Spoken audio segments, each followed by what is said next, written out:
My name's Ron Silverthorn, and I'm a drummer.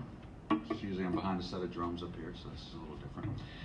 Anyway, in 2012, I was at a gig. We were doing a party up in Toano, and a private party, and it was for a kind of remembrance for a friend of mine that I was in a band with for many years, and he had passed away that year. So we were scheduled to play last. I was at the party.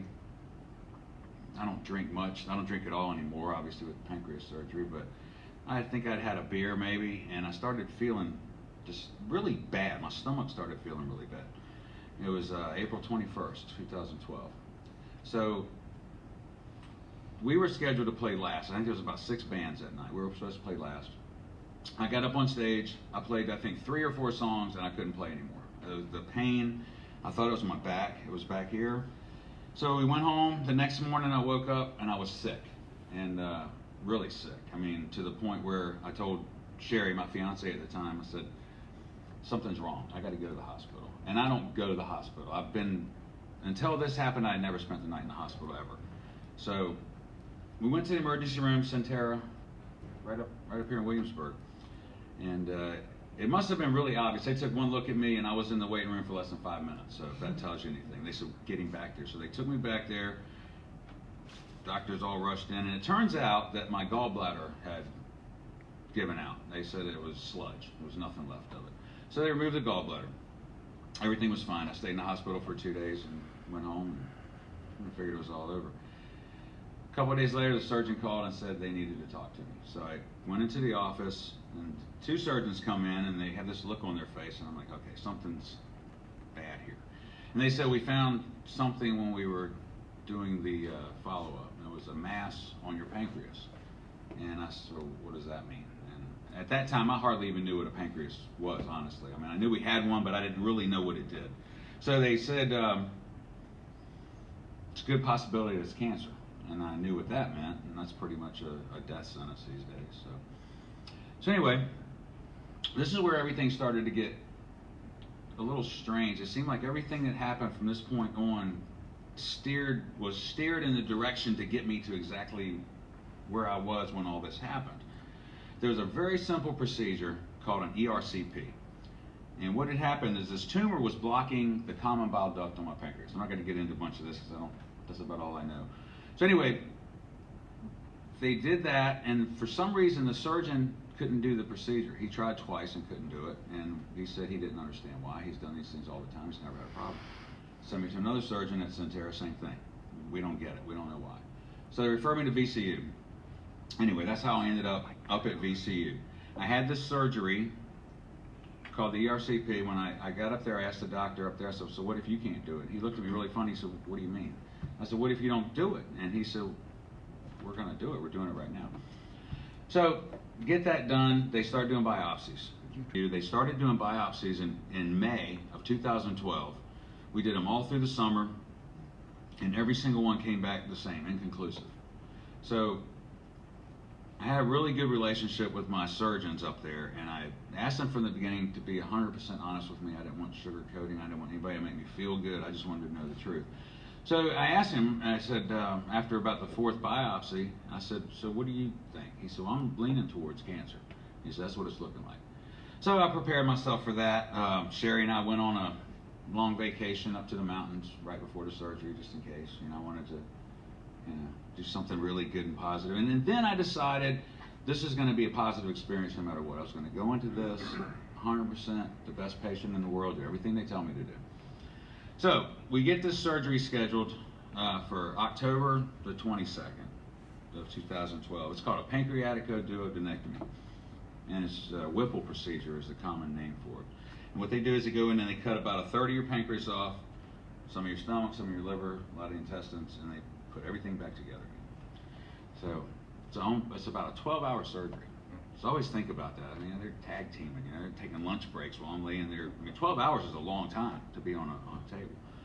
So they told me in the beginning it was going to be extremely painful, the worst pain I could ever imagine.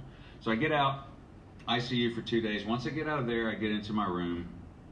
I have a morphine pump that I can hit every 6 minutes, and they're giving me shots of hydromorphone every 3 hours. A lot of pain medicine. Pain management is essential to this procedure. So anyway, I'm in recovery, doing pretty good. I've got 45 staples. Start from here and go right down here. And when they say painful, yeah, it was quite painful. So I guess about the third or fourth night in recovery, I was doing okay. It's still a lot of pain, but it started really, really hurting bad. And this started at, I would say, probably around 11 o'clock, 12 o'clock at night. And what was going on was an infection was starting in the wound. They call it a wound infection from the surgery. So doctors start coming in, the overnight doctors, and they're looking at me and they're giving me pain meds and for a couple hours, and you know, every 15 or 20 minutes somebody's coming in and looking. And then from the time, say 11 o'clock at night, I think it was, until about 3 in the morning, this little tiny infection had gotten to the point where they paged in my surgeons at 3:30 in the morning. And they started racing there, and that's when all the other things started happening. I was in so much pain, and I kept asking for more pain medicine, and they said, we can't give you any more pain medicine because if we give you any more, your heart could stop and you will die. And I'm thinking, well, I'm dying anyway. I mean, how about do something about the pain? So anyway, and they, no more pain medicine. So I'm laying on the bed, and at VCU is a private room. I had a bed here. Over here was a couch, and Sherry would sleep there and all that. And I'm laying on the couch, and I'm looking over towards the window over here. And I was on the 9th floor at VCU Critical Care Hospital, which overlooks Chaco Valley. So you're way up in the air. And if it was a hotel, it'd be an awesome view. I mean, it's a really nice view for a hospital room. So, but I'm looking at it's like I said, about 11 o'clock at night, and I'm looking out the window, and way off in the distance, I see these birds, these little white birds flying around. And this was October 22nd.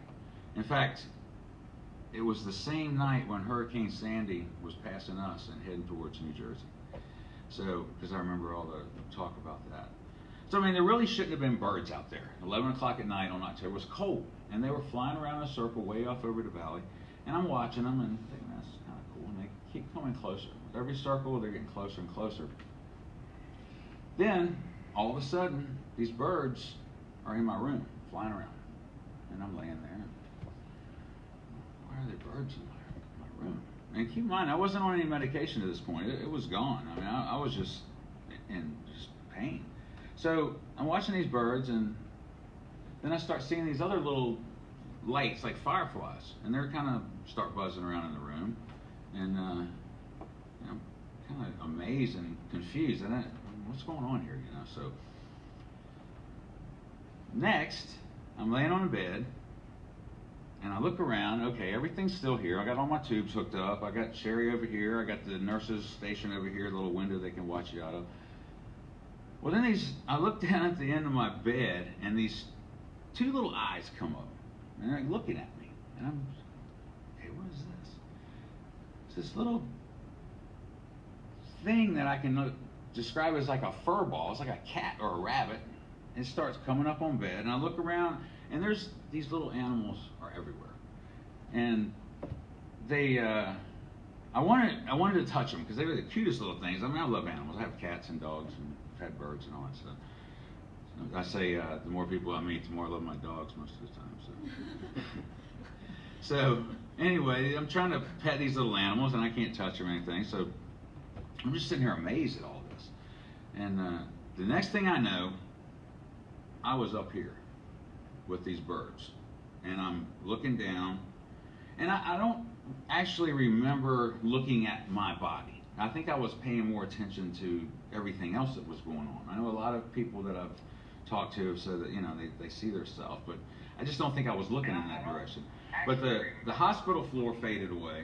The hospital walls faded away. Next thing I know, I'm with these birds, and we are flying. But the most amazing thing was that all that pain was gone. I mean, none. All that incredible, horrible pain I was feeling was gone. And I'm flying, so I was good with it. I wasn't hurting anymore, so I was happy. And I'm flying along. And we keep going, and next thing I know, we're over this beautiful green rolling hills and meadows. What's going on with these birds? And we keep on going, and we get to a spot where there's this tree line. And as I look over there, it's full of animals, all different kinds of animals. Animals you would normally think would be attacking each other and all that, just hanging out together and playing and all that kind of stuff. And there was this one, though, I had never seen it before. I've looked since, and I can't really find anything to compare it to, but it looked like a dog, but it also looked like a monkey. So I just called it a monkey dog, just for lack of any better term. But it had looked like a little monkey head, dog body, acted like a dog, and a little curly tail. So I'm sitting there just amazed. I'm watching all these animals. I'm completely content, completely happy. Had I died right then and stayed there, I would have been fine, because it was just the most beautiful place I've ever been. Well, all of a sudden, bam, I'm back in my hospital room. Don't know how I got there, I was just back. And back with being back in the room was the pain. And it was worse than ever. This infection was progressing so fast that it was trying to take me out. And I remember thinking, man, I just survived a 12-hour surgery, 6 months of all this test and biopsy, and now this bacteria is going to get me. So I'm fighting. I mean, I didn't want to die, and that was they kept telling me that. So you just got to hang on. The surgeons are on their way. You have to hang on. Just don't give up. So and Sherry's there. She's giving me encouragement. So when I woke up, I guess I could call it waking up. From back with visiting those animals, I looked over at Sherry, and she noticed I looked at her, and she came over to the bed. She goes, "Are you okay?" And I said, I don't know. And she said, "Well, you were waving your hands up in the air like you were trying to grab something." And okay, and I didn't tell her what it was, but and then she said something really interesting. She said Gary, who was her brother, who passed away less than a year before. He was in his 40s. He had liver problems, 2 liver transplants, never drank alcohol. They started at age 6, I think. And anyway, really sad thing, but he had passed away. And as he was dying, Sherry was beside him, and he said, "Wow, aren't those clouds beautiful?" And they thought he was hallucinating because of the pain medicine. But I have no doubt in my mind he was not hallucinating. He was actually starting to see what was coming. So anyway, I get back, and I'm laying there. The pain's just getting worse and worse and worse. And doctors keep coming in. They keep, by this time, and I could feel this and see it, just to give you an idea how fast this progression had gone. They said there was a tunnel about the size of a little finger up underneath the first of the 5 staples. It had just eaten away that much in a couple hours. So I'm laying there in bed. I asked Sherry to put on some music, because music's one of those things that it's really powerful. It can help you relax and soothe you and all that stuff. So I started getting really, really sad. And this is the strange part here, because I've never been a really religious person. I mean, I went to church, when I was a kid, and my parents over here, they took us to church and did all that stuff. And then, I was also allowed to go find my own path, so to speak, at a certain point. So I stopped going to church, but always had a belief in God and all that. But the thing was, when I was laying there for this moment, all of a sudden, I started feeling just utter despair. And it wasn't for me. I was feeling for it's always like, the beauty pageant, they say pray for world peace, but that's what I was feeling for the whole world. It's like I was feeling all the pain of everything. It's really hard to describe. And I started crying, and I couldn't stop. And I started thinking about soldiers in war that were being killed and hurt and all this stuff, and the tears just kept coming, and to the point where I started thinking about Jesus Christ, how that must have felt being crucified on a cross, and crucifying people and all that, things like that. And I just couldn't stop crying. And it was the strangest thing. It was this feeling of empathy for everything. And I still haven't really quite understood that part yet. I've, it's been, what, 7 years, and I still, that part was a little confusing to me,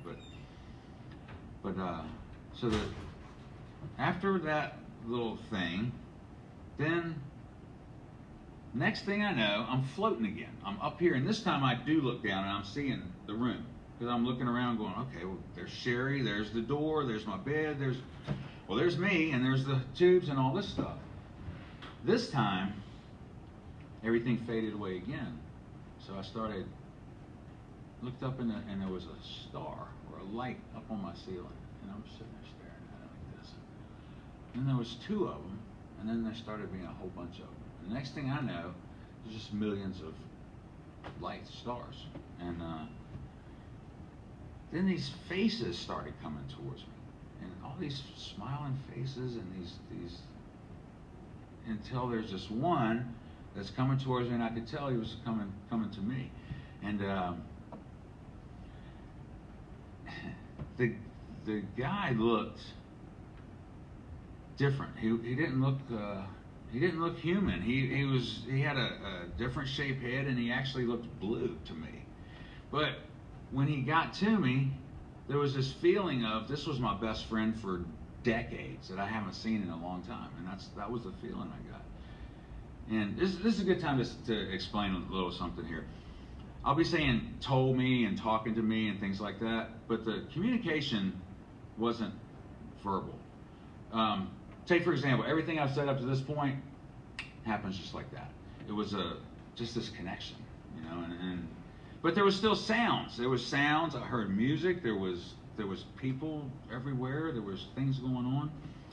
So anyway, I met this guy, and like I said, it seemed like we were old friends. And he was telling me from the very beginning that you're not dying. You're not going to stay here. This is just a visit, And the way I understood it was, the reason was because the pain was killing me with that infection, literally killing me. Something to do with that procedure. That pain is the thing that gets people. The pain is from inflammation, and inflammation causes damage, and that's what kills you. So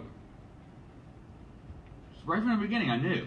So there wasn't any, all right, I don't want to go back, that kind of thing. I knew from the beginning that this was a visit. So he starts taking me around, showing me all these things, and there's people everywhere. I mean, people doing everything.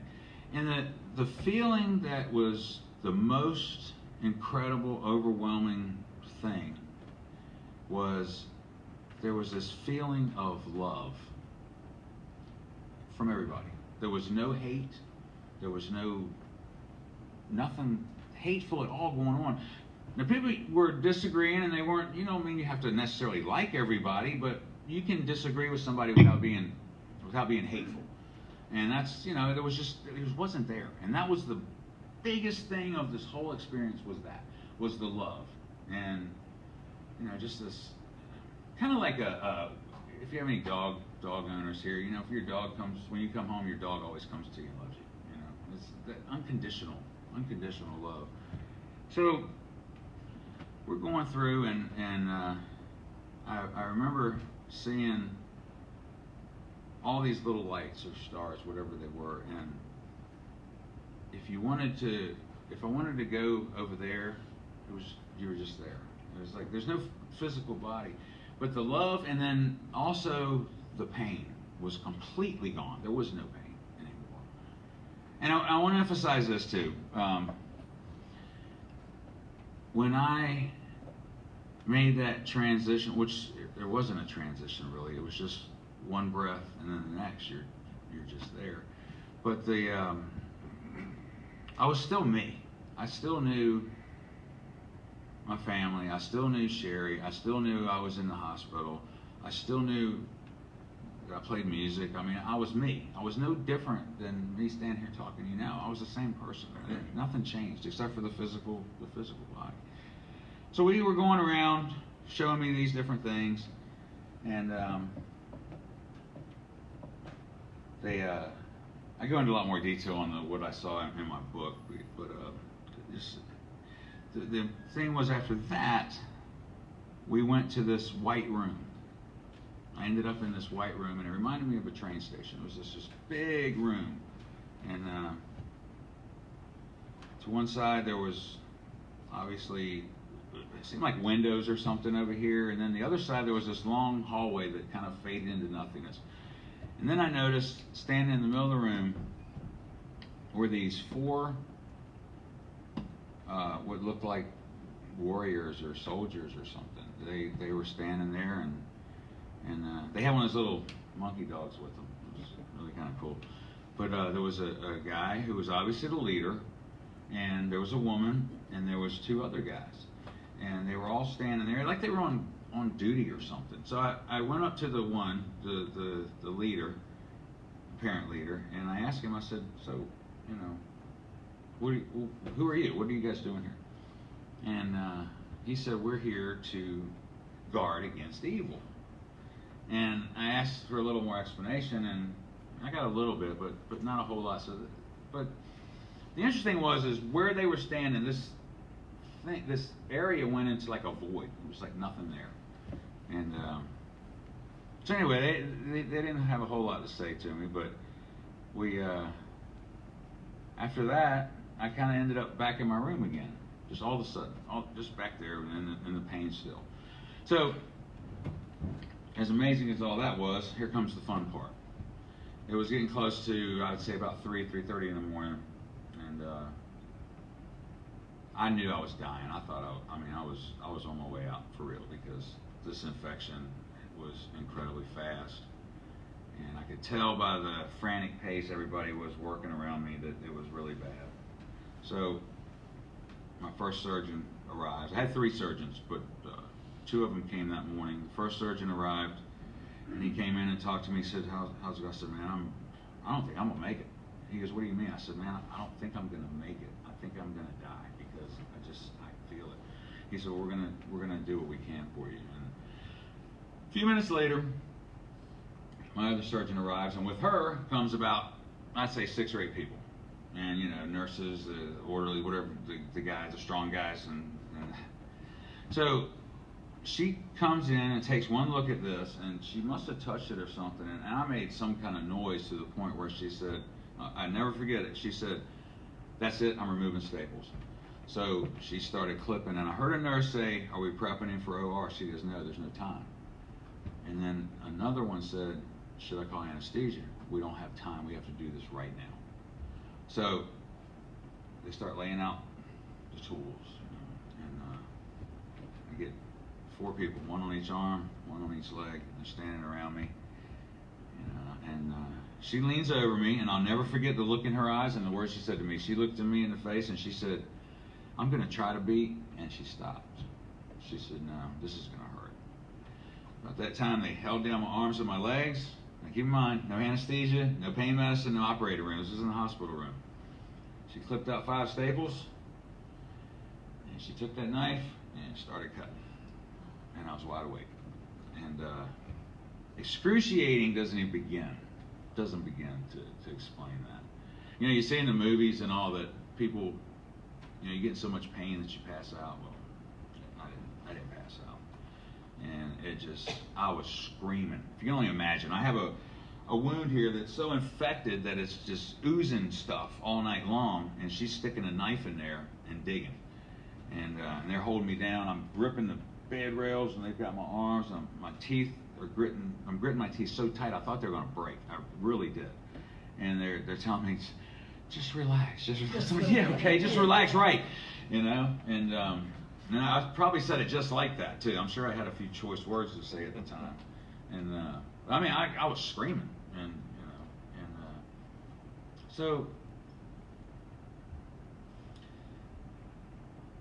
like I said a minute ago, I was never really religious, but I had learned. You know, I grew up in an Episcopal church. I was an acolyte for a few years. You know, served on the altar, all that good stuff. And the only thing that came to my mind when all this was going on was the Lord's Prayer.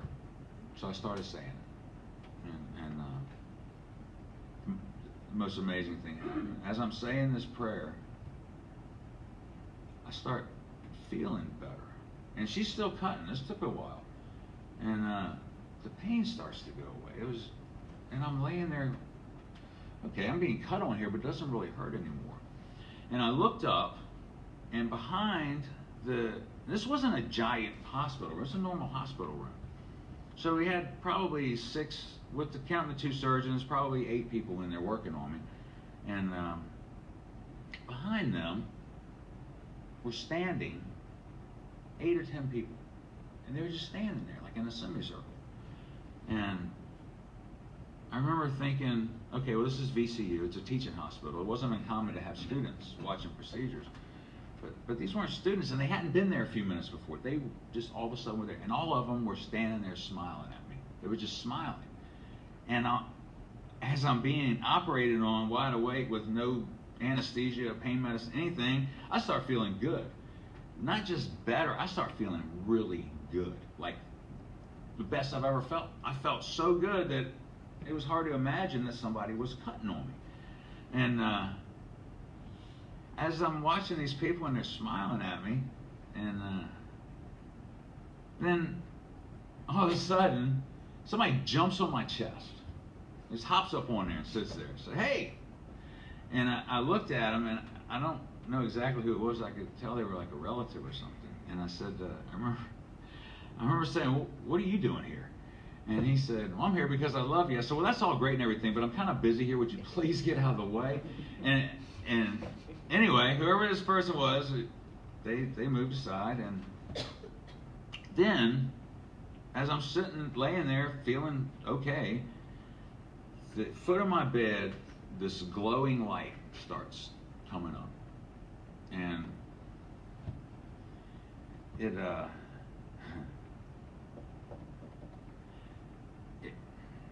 what I understood it to be was the consciousness or the spirit of the Christ spirit. It wasn't like Jesus Christ, like the man you see in a picture or anything like that. It was almost like a force. It was a spirit, this glowing thing of love that just came all over me. And when that happened, I knew I was gonna be okay. And it's about that time. Like I said, I'm laying here. I should be just screaming still, and I was feeling so good that, the best I've ever felt. About that time, I sit up. Well, I should say it was more like somebody grabbed me from like right here and yanked me up into a sitting position. And I opened my mouth screaming, and I got hit in the face with this blast of air. I had a lot of hair then. A lot of hair. Anyway, I remember blowing my hair back, and it went right down my throat and slammed me back into the bed. Now, it's another one of those things I'm not really sure what's going on with that, but then I went out. Everything went dark, and I woke up sometime later, and nobody was in the room. I remember looking down. I was bandaged up. There was some blood still and all that, but I was bandaged up, and there's nobody in there. And it's VCU, which is really, if you've ever been there, it's a really busy hospital. There's always people. So this is the kind of funny part. I was laying there when I came back too, and I'm looking out the window. It's daytime outside, and there's nobody in my room. I don't see any call button. Sherry's not there. I don't hear anybody outside. So I started going, okay, now did I die? I mean, am I dead? That's really the first thought that came to me. So I started going, help! Can somebody help me? And nothing. So I did that a few more times. I'm looking for things to throw at the door. I mean, so I start screaming, somebody help me! Help me! And I hear footsteps. People running. Somebody's screaming, we can't find them, we can't find them. I'm in room 944, help, help, help. And they come busting in the door, a whole bunch of them. I'm like, what's the matter, what's the matter? And I started laughing. I said, I'm really sorry, but I thought I was dead, and y'all were all left me here by myself. And everybody started, it was a good laugh after that. But yeah, that was the end of a really eventful night there. And Since then, I had one more that happened 2 years later. I had a heart attack. After all this stuff, 2 years later, I'm sitting on my couch. I get a pancreatitis is like right here. Really sharp pains that go through your back. Heart attack feels like right here. So I'm sitting on the couch, and I keep mentioning Sherry, but she was my savior for years. She really took care of me. But I started getting this pain, and I said, Sherry, I don't feel so good. She came in the room and she said, is it your pancreas? I said, no, this is different. And about that time, both my arms started cramping up really bad right here. And I was like, oh man, something's wrong. So I said, you need to call an ambulance. So she calls 911, and it happened to be a Friday afternoon in Hampton Roads, Virginia, in the summertime, or September, I believe it was. And we had sat in traffic for almost 2 hours that day to get home. And it happened like 5 minutes after I got home, so another really fortunate timing. But the 911, okay, we live in Hampton, the 911 operator said, it may be a few minutes, we are busy. All our guys are out. Everybody is on call. And Sherry looked at me, she said, it could be 15 or 20. I said, I'm not gonna make it. So our neighbor come and got me, we rushed to the hospital. I get there, I went from heart fine to 99% blockage. It was some plaque or something broke loose. When I got to my heart, it stopped it. So I get to the hospital again. They took me right from the car into the operating room or the emergency room and did the EKG real quick. So he's having a heart attack, and I'm like, yeah, really, no kidding. So that's when they said I flatlined 3 times. I know of once because 2 of them were in the cath lab, so I was already out. But when when it happened in the emergency room, it was really brief, but that's when the white thing happened, when everything went white. Because I remember so much, all this pain again. A heart attack is very painful, especially a 99% blockage. So I remember that moment when apparently I flatlined, everything went white, and the pain was gone. And I remember doing it, I laid down, my head to the side, and I looked over, and here comes running Pepper and Asia, which are 2 of my dogs that had died years before. And they're running right towards me. And I remember saying, hey, what are you guys doing here? And the next thing I know, bam, I was awake and hurting. That was when they told me they stuck the needle in and all that.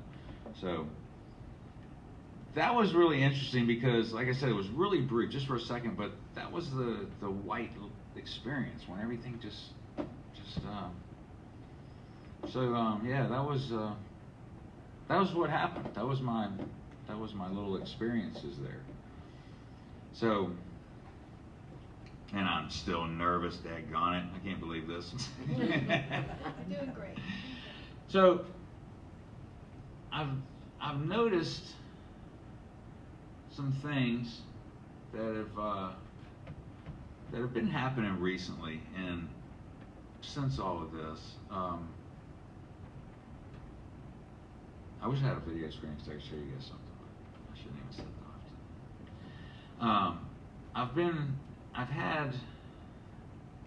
Okay, let me start here.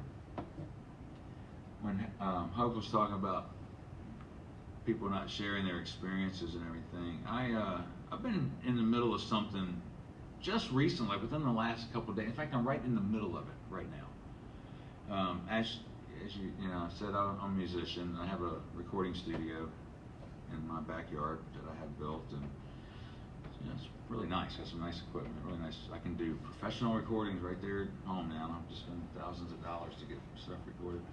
Well, my partner in writing, and we were working on a project which was going along with this.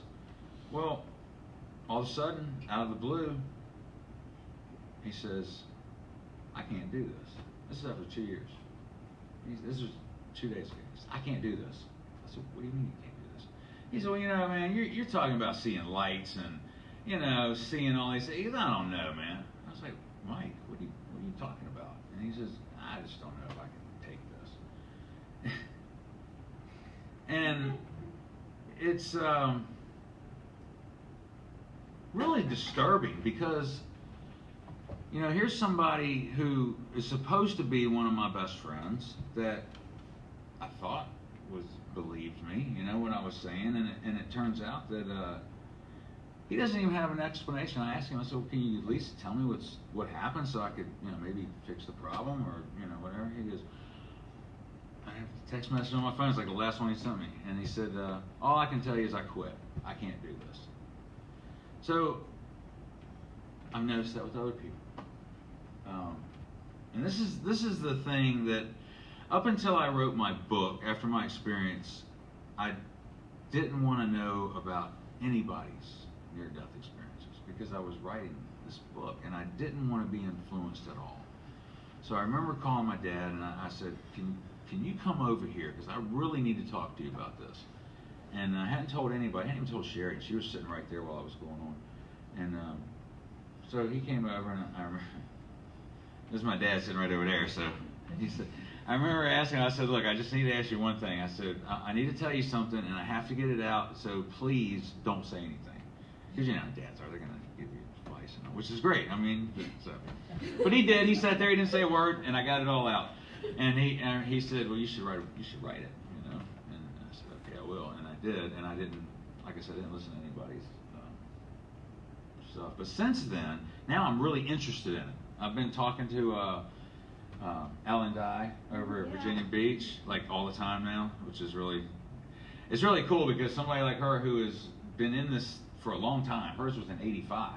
Yeah, her video was up on our Facebook. Yeah, and you know, it's for somebody, it's like her and I, the first conversation we had was 49 minutes long. That was the introduction. She called me to say hi and introduce herself, and I looked at my phone after it was 49 minutes, and there was a couple of points in the conversation where she's like, oh my God, you're just like me. We're like brothers and sisters, and you know, it's because of the reason that this is something that is experienced by a lot of people apparently. And I called Ellen the other day when Mike did this, and I've had other people do it too. People who were close to me that just won't talk to me anymore.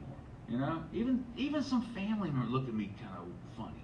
You know, and maybe there's a doubt there. I mean, it's, you know, how can you really prove that happened? But I know it did. It wasn't a hallucination. It wasn't a dream. I've had dreams, you know, and it wasn't anything like that. It was just like this. It was like I'm talking to you. It's the same thing. There's no difference. So when these people who are close to you, in fact, I'm sure she didn't show up. My fiance and I at the time, we were together for 17 years. And we were supposed to get married that year when the surgery happened. So things changed. And as much as she helped me through all of that, all the physical part, and she was wonderful. Nobody can ever say a bad thing about her to me because I'll make sure that they stop. Because I just, you know, even though we're split up, I have nothing bad to say about her because she's saved my life as far as I'm concerned. But even her, after 17 years, all of a sudden, she left, and she never read my book, as far as I know. I would try to even read parts of it to her, and she didn't want anything to do with it. And I've come to find out, and this is what I was talking to Ellen about the other day, and I was thinking that I've done something, or they're doing something. She's cheating, or Mike's cheating with her. I mean, these things that are going through my head, and they don't want to face me, you know. It's always possible. I mean, he's a guitar player, okay? So, you know, do you know what you throw a guitar player if he's drowning? His amp. So anyway, I'm thinking, you know, something's going on, and I was recommended. This is weird because all this stuff has happened within the last week, so this is really fresh stuff for me, and it's really disturbing. And the other night I'm sitting there, man, I'm so upset. I want to cry about this stuff. I'm not a crying person, but I mean, it's really tearing me up because I'm thinking here, my best friend, the woman that I've been in love with for all these years, have abandoned me. So all the crazy thoughts are going through my head. So I get recommended this movie. It's called Back from the Light. And so I bought it the other night and I watched it, and it's people that have had these experiences, and to my amazement, it happens to everybody. There's people in your life that, for whatever reason, I think with Mike, this is the only thing I can speak to really. I think with him, and probably Sherry too, is they, and most people, they have this belief that they've worked on their whole life. You know, the belief in God, or their belief in whatever God is, or the higher power, you know, whatever that is for everybody, and it can be different for everybody. I mean, it's, you know, and some of them have the belief that, you know, they're very strict religious beliefs, and when you come along and say, somebody like me, this drummer, you know, the lowliest of musicians, actually we're the smartest though. I can talk music theory all day long with you. So. But no, for somebody like me to have an experience like that, to where I'm going to the other side and I'm seeing and understanding and I'm getting visited by angels and the Spirit of Jesus, you're like, yeah, right. You know, who are you? Who do you think you are?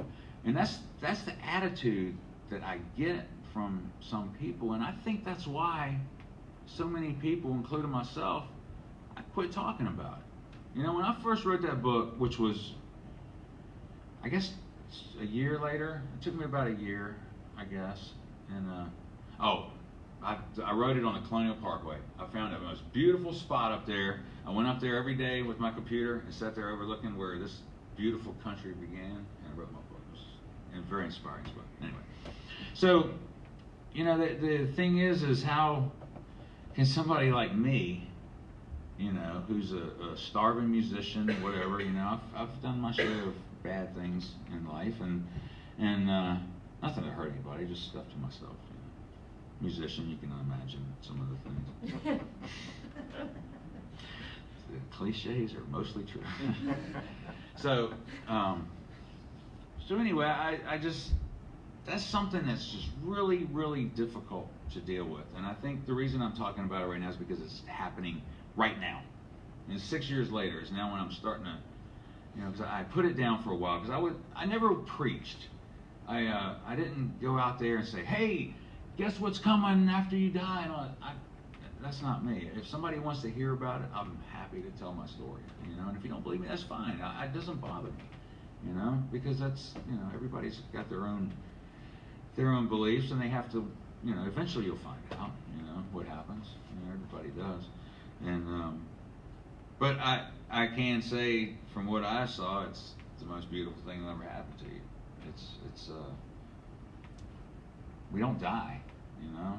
That I think I was talking to somebody recently. I said, I wonder how it would be if death was taught a little different, like not as a bad thing, but a good thing. But then I was thinking, well, in our discussion, I said, well, if it was though, will we really strive for the things that we strive for in this short life? Because we know that something, so, you know, it's, who knows about that? But it's, yeah, the part with the people not wanting to talk to you, it's really disturbing. But other things that have been happening recently too. Like I'm a baby to this stuff. I really am. This is all new to me.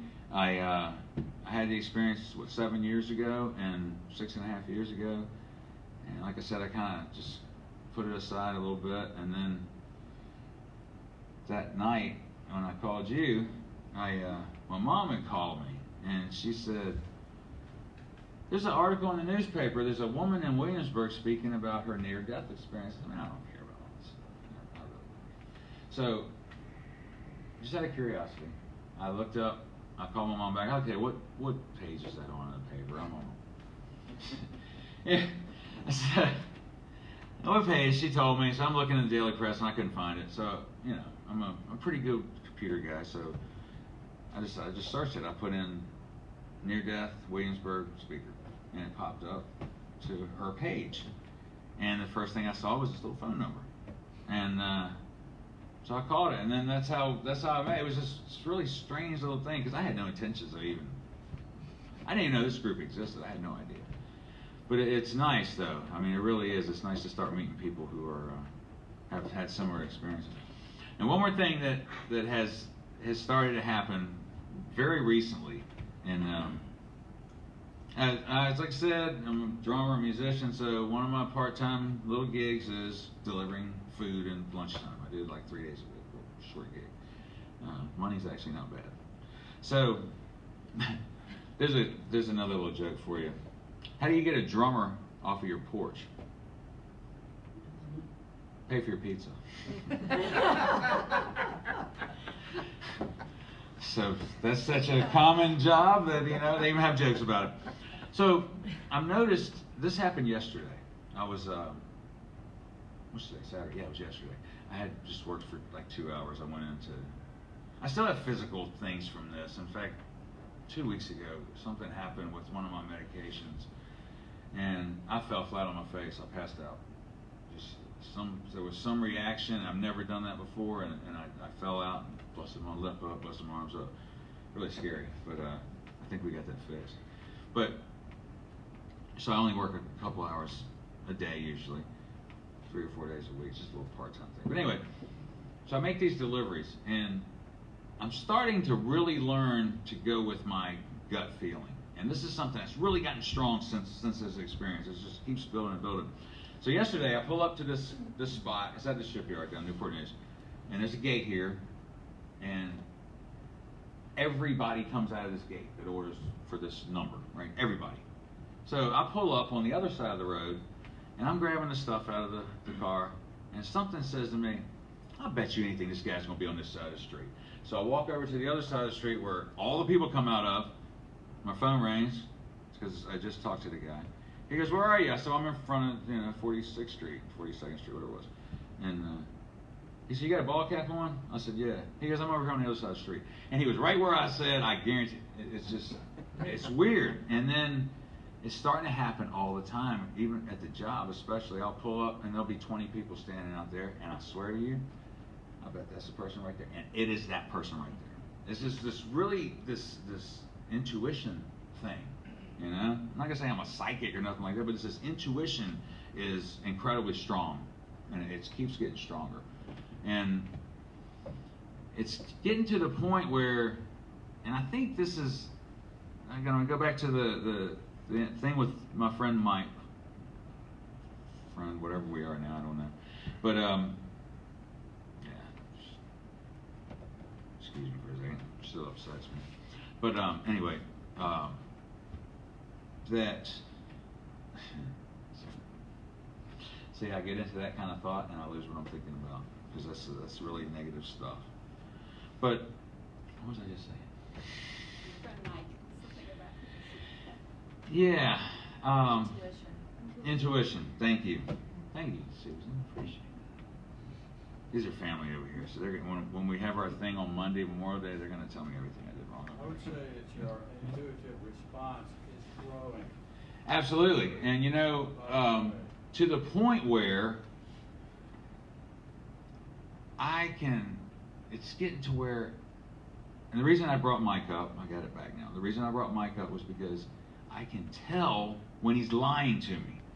I mean, I can, and you know, I don't say anything, but I can tell. And I know a lot of people, it's nothing super special, but for me, it's getting to the point where if you try to lie to me, I'm going to at least feel something. I'm going to know it. So, and I don't know if that's a good thing or a bad thing, because I want to know all the truth. So, anyway, I got through my first presentation. So. Yes, very good. So what are we okay on time? Or, Yeah, we're fine. I was just going to tell them about your book and make a couple. Yeah, I was just going to say if, you know, I love talking about this stuff, and if anybody has any questions for me, either now or after, I'm gonna be around here for a little bit. Yeah, there's usually Q&A. Oh, cool. We'll do that then. Like I said, I'm brand new to this but stuff. let me just say a couple things. Yeah. He has a book in the back there if you want. $15 is that what? Yes, you're yeah. asking It's for? $17.95 on the sticker, but it's $15. And also, there's a basket back there. We pay honoraria and costs of website and room rentals and such. So if you want to contribute, there in the back of the room, there's a basket. And the other other thing is we usually go to lunch afterwards. If any of you want to go, you're invited. I know there's a Cracker Barrel and a Mexican restaurant across the way, so I'll probably, I don't know. Let me know if you're interested in going to lunch. I guess we'll just get together and decide where to go. I'm always interested in lunch. Okay, Mexican or Cracker Barrel? Well, probably Cracker Barrel. All right. Okay. I Cracker mean, Barrel. you know, Okay. I'm laughing because I got to tell you this. This is too funny.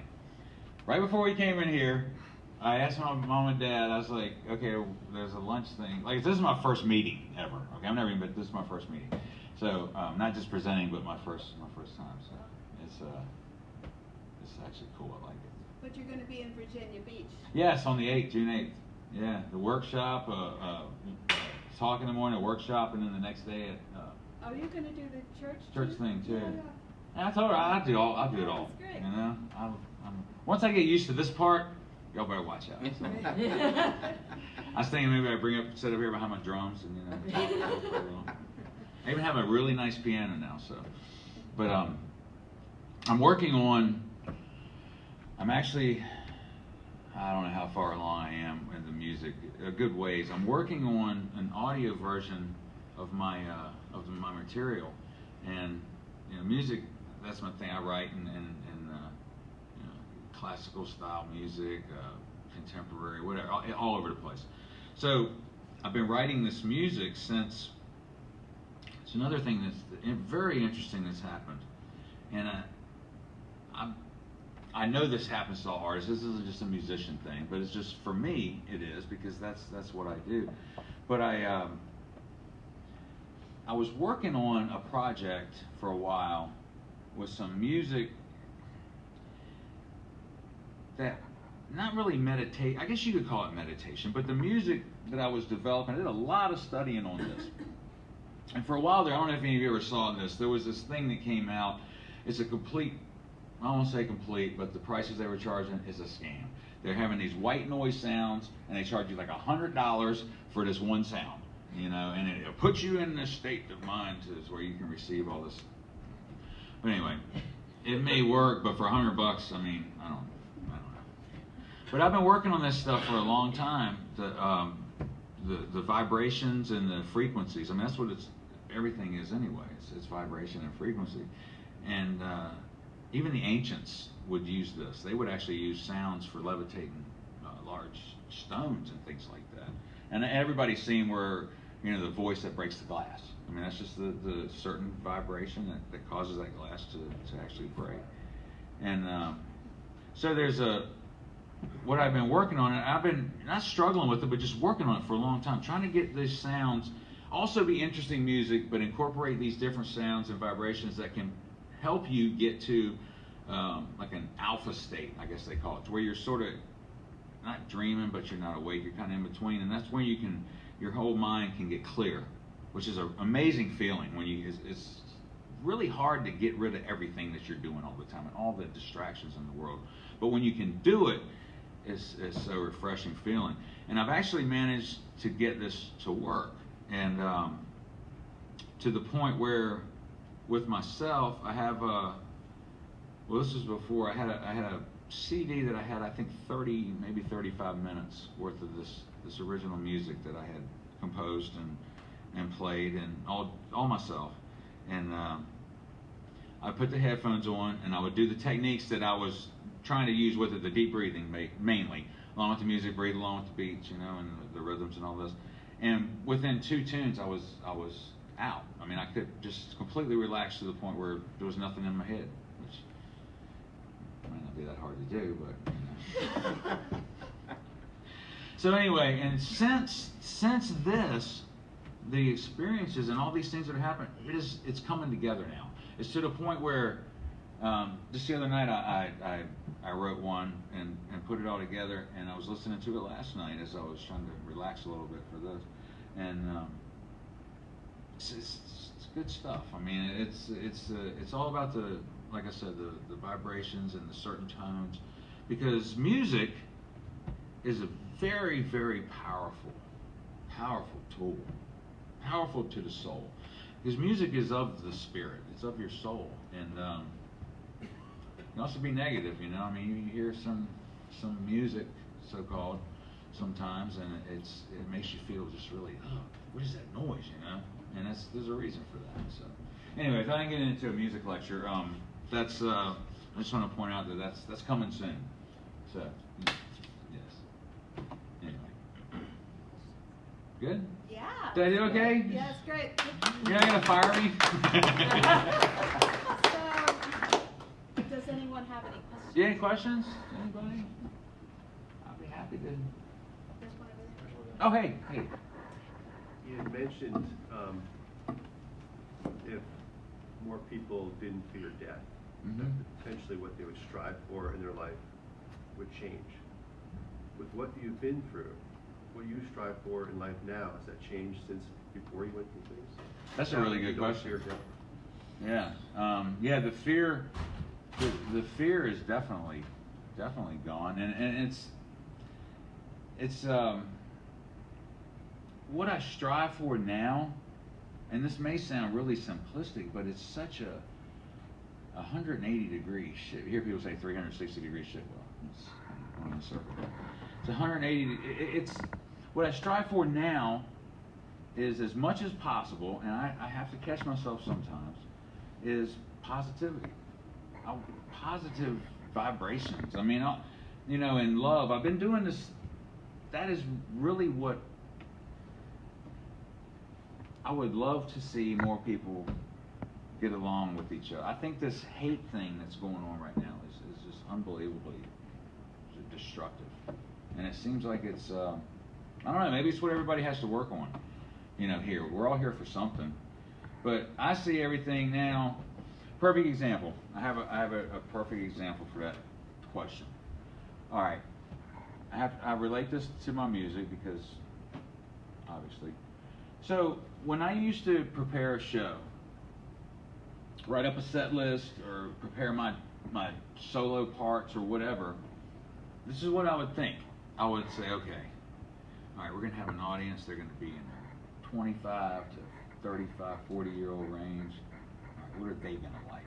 All right, they're not going to like this song. All right, I better do this because, you know, the younger guys like the fast drumming, the older guys like the more, you know, stylish, just stuff like that. Well, that has completely changed now. Now I have a whole new way of looking at it, and it's directly because of this experience, and that is that I don't, to see how I say this, it's not that I don't care what the audience thinks, but I don't care what the audience thinks. Because when you're genuine, and I play what's in here to my soul, that's what is attractive to people. People want genuine honesty in music, you know, when you play. And if you're up there trying to please the crowd, well, you're not going to please them anyway. You're going to, and especially if you're trying to please the critics, because you never will. And other musicians you'll never please because they always are the critics. So that's kind of what it is. You know, it's gone from. So I'm trying to figure out how to word this because I don't want it to sound selfish, because it's not. It's more like, I've heard this term. I'm not a real cliche person, but kind of going with the flow kind of thing. You know, let things happen, and you know, you have some control over it, but not worrying so much about what people are going to think, I guess. Yeah, it seems like you're living more in a genuine, sort of intuitive life at this point. Absolutely. Yeah. What was your name? Andrew. Andrew. Ron. Nice to meet you. Yeah. Yeah. I like that. Yeah. That's absolutely true. Yeah. The intuition thing is really getting strong. You know, like I said, it's funny because up until I met Hope, and I was in a state that I had never been in. Well, maybe a long time ago when I was married once, but went through a divorce and all that. But I found myself throughout the holidays this past year, mainly because Sherry left, and still can't give me a reason why, and I'm starting to believe that she doesn't know why. You know, maybe she just doesn't know. But because we're friends, I mean, we talk all the time. But I got myself into this state of just almost a depression state, to where, all right, believe it or not, when I went into surgery, I was 225 pounds. I'm 157 now, and I can't gain weight.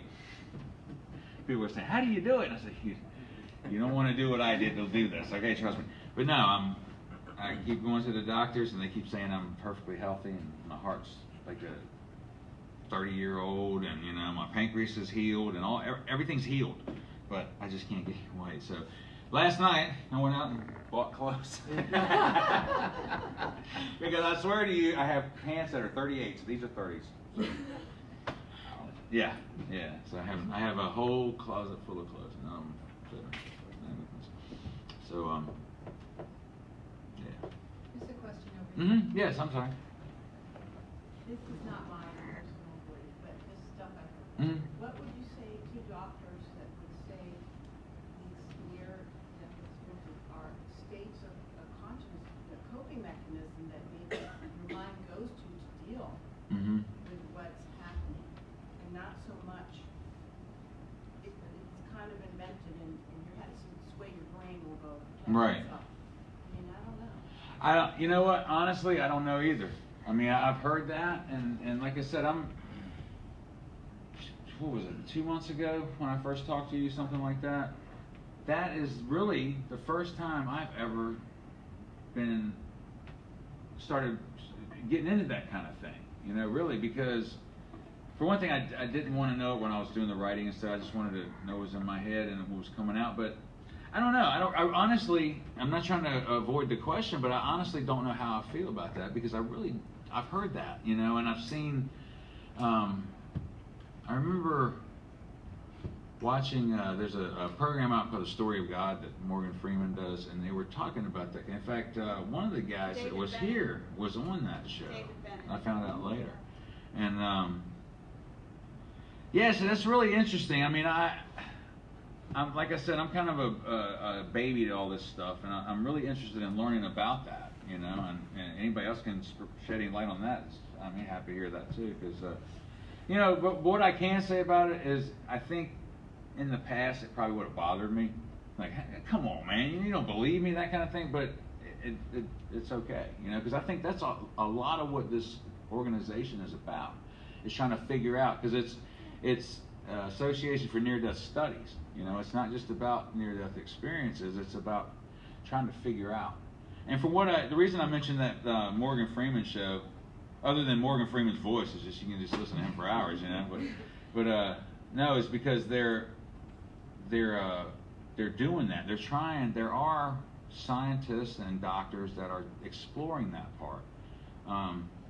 Man, I saw something recently, and I really can't speak on it, but something to where it was on that program, but one of the doctors was answering that question and had found out that people were alive a lot longer than, they brought somebody back from, it was several hours that they were clinically dead. I don't remember exactly, but I think it's a really good question. I wish I could answer it because I don't know where I stand on that one, really. I mean, I don't always go to the doctor's anyway. Yeah, you know. But a second question. Unless somebody says. No, man. Okay. I don't know, and maybe this is not from the truth. I don't know if there's a realm of you want to have a contact with a loved passed on. If there's anything that could be related to the experiences that you have, I don't know. I don't know anything about that, but because there's all this stuff on TV, and I don't know if that's all true. You know, Yeah, well, you know, this is just me. This is just my personal thing, and it's gotten so much stronger since I've actually had those experiences. And I'm still having these things that are, I'm not seeing things or anything, but man, I wish I could show this. So I'm going to say, I've told Hope this, and I've told other people this. You know, if I just talk about this, people are going to think I'm a nutcase. But anyway, I have it on my cell phone. If anybody's interested in seeing it, I will be happy to show it to you. A few nights ago, or I say a few weeks ago, I was in my studio, and I've experimented with this kind of thing before. I had my brother, Scott, who was, 52 at the time? he had a heart attack and died instant. Just 52 years old, dropped dead, and nobody knew anything was wrong with him. And I found him, and he and I were brothers. We also were best friends. We used to just talk and just sit. In fact, one night, he lived in Hampton. I lived up here at the time, and he would call me after work. He'd get off work about midnight. He'd call and say, "What are you doing?" "No, nothing, man. Just got off work." And we both work nights. And he says, "All right, I'll be up there in a little." He said just like that. And he'd come on up there, and we'd sit down 5, 6 in the morning, just sitting there. And I was single. He was single. When I cook, I like to cook. I'm a pretty good cook. And it's hard to cook for one person, so I'd always cook up some food. And I'd call Scott, "Hey, you want to eat?" Scott would always eat. So we would sit there, and one night in particular, he came up to the house, and he come in, he said, "What's up?" I said, "Hey, what's up?" He sat down, and I swear to you, for 3 hours, not one word was spoken between us. Not a single word. But that's the way it was, we were. So anyway, what I'm getting at is, he and I used to talk about this kind of stuff. I mean, we were raised very open-minded, and all that, and we would talk about it. We say, I wonder if you can communicate, back and forth. And so I'd always try. I would always pick up my camera, snapping pictures and things like that, and trying to look good. Never got anything.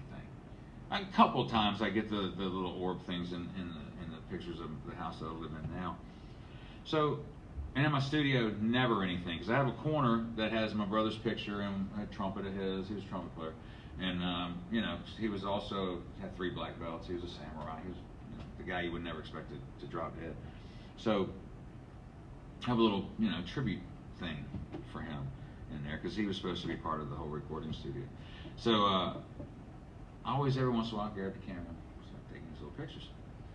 So, a few nights ago, a couple weeks ago, I'm in the studio, and I always have my dogs out there, because they're my best audience. They don't ever complain about the music. They just lay there, when they're done, I give them a treat, and they just, sit there as long as I want them to. So, that's actually true. They really do like my music. They better. If they don't, they're going to have to find me at home, right? So I'm sitting there, and I'm at the piano, and I'm working on something, and you ever catch something out of the corner of your eye sometimes, and something like whizzed around my face to the point where I did like this. I said, "What was that?" And so I've had these little things happen before, recently before, and so I grabbed my phone and turned on the video, and I said, "Okay, if there's anybody in here, would you please come in front of my camera so I can take your picture?" And I had the video rolling.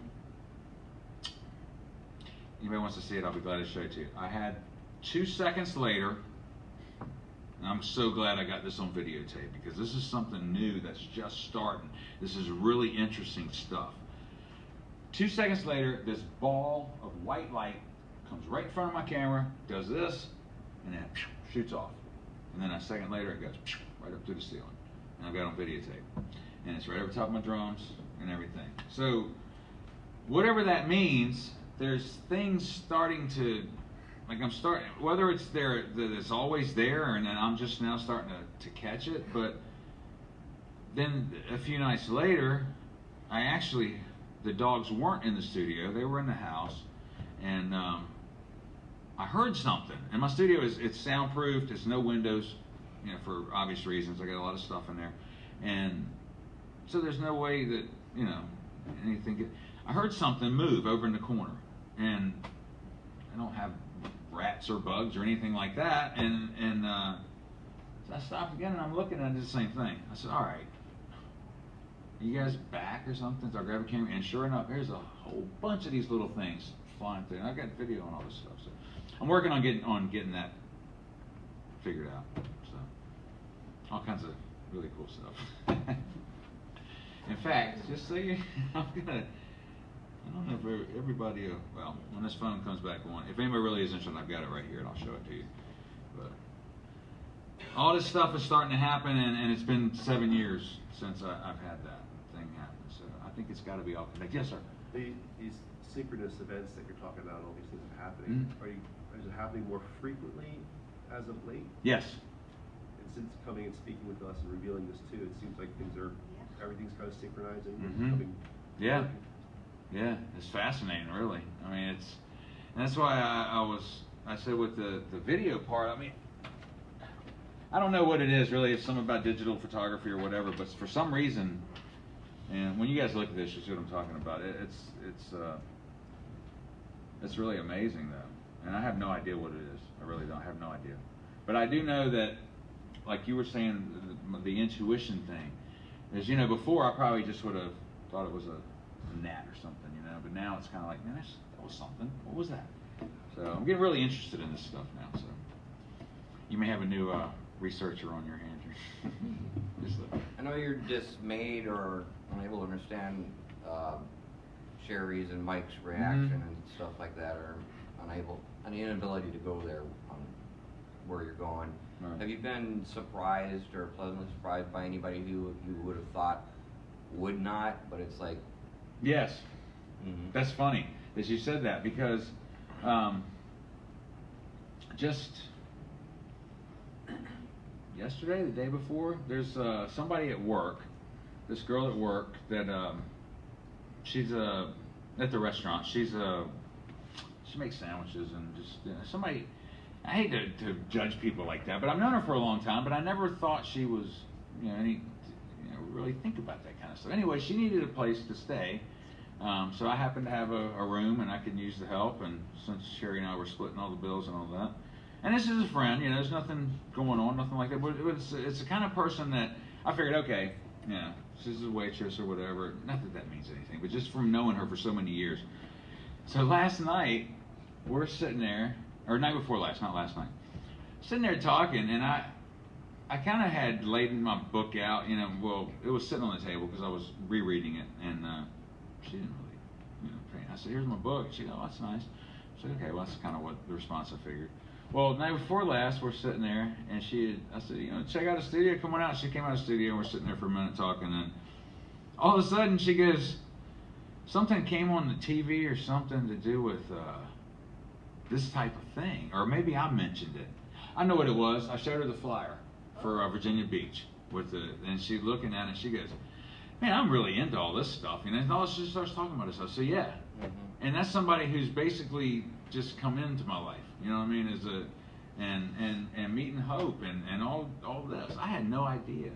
I really thought that there was a few other people out there that were talking about this, but I pretty much gave up on it, so not anymore. It's 7 years. There's something about the number 7. Maybe so, Yes, sir.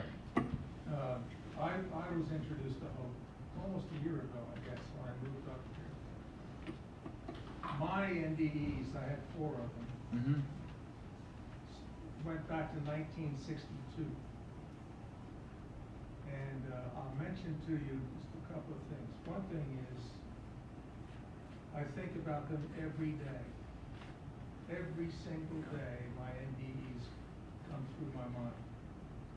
And earlier, when I first came in, you talked about how things are real for you when you saw things come up instantaneously or immediately. They're real, like here in this room. Right.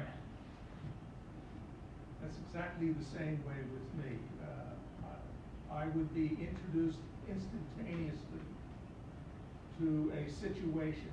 Doesn't mean I understood the situation, but I was looking around. I was there instantaneously. Yeah. And it was real. It was not a movie. It was not a tape of any sort. It was as real as you and I are right here now. Yes.